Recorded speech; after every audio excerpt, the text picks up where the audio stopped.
Video games off. Why?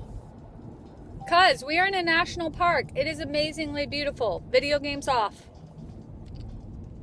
Or we could just turn the sound down. Or you can just turn them off.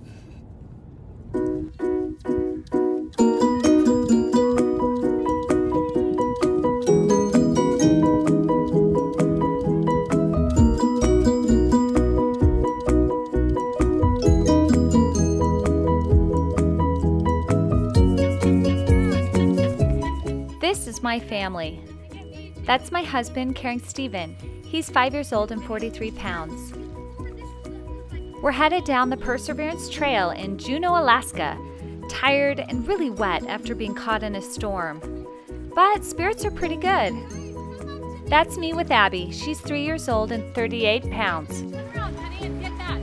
Then comes Kyle. He's 10 years old and 75 pounds.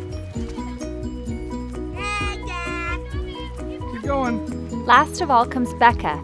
She's 11 years old and 79 pounds. We look like a pretty adventurous family, don't we? But that's not where we started a year ago.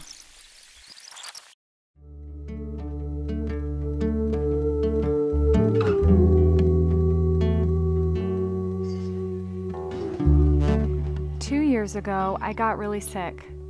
I kept blacking out, my eyes developed a nystagmus, and I was completely exhausted. I spent a year and a half like that, just lying in bed, too tired to do anything else. What I missed most during this time was being in the mountains, hiking, pushing myself, just being outside. I would lay there and read about outdoor adventures and dream of being back in nature.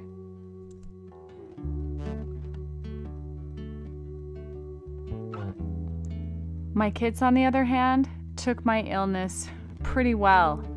Mom in bed meant more electronic time, and they were thrilled not to be dragged on another hike. They would much rather just stay inside, plugged in. That became my motivation. I wanted to be in nature again. I needed it. And while it was much easier to go alone, I knew my children needed it, probably more than I did. They may not want it, but somehow I needed to help them feel the wonder and excitement of being in the wild.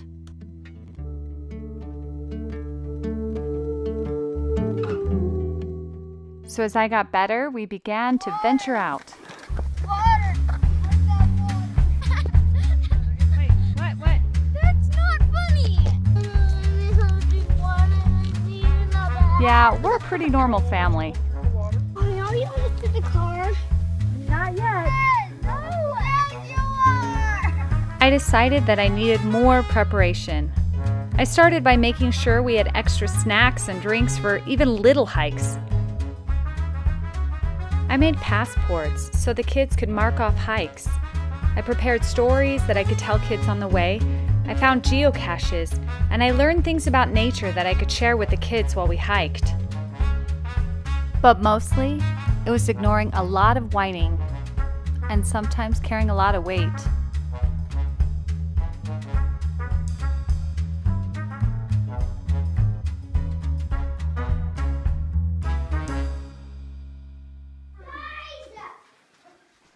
Then I discovered that nature itself had the solution.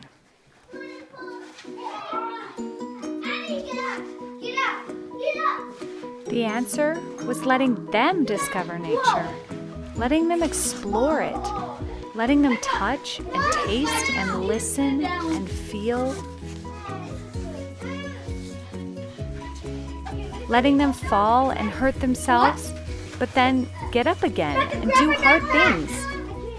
It moves hard. This is a snake. I'm afraid to get up. Okay, will Mom and Dad help you? Can you do hard things? Have we done hard things in the past? Yes. Are we going to leave you here? We faced the challenges together and figured out solutions together, and sometimes failed together. But we didn't give up. We kept trying. You're super brave, right? and letting them experience it over and over again.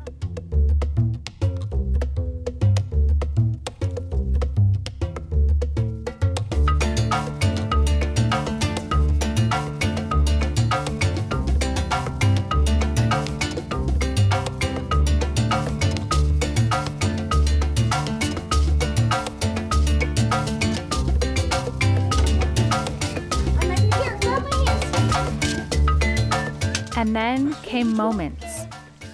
We'd been exploring a small slot canyon, and we came to this point that dead-ended. We had to either climb out or turn around and retrace our steps. I let the kids and their cousins figure out what we'd do. On their own, they decided to make a human ladder, working together to pull the little kids up after them. It was such a beautiful moment. These kids had become capable and strong, working together to solve a problem and still honor the beauty that surrounded them.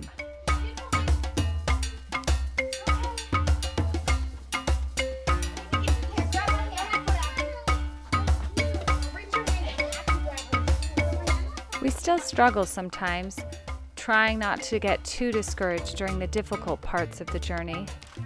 And there are still many times when I feel like I'm dragging 235 pounds uphill.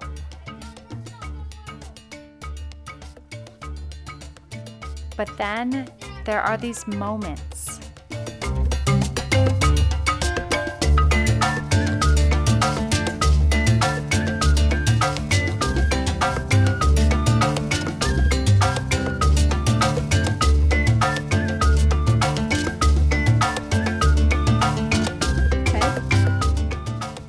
In the past, I'd probably say that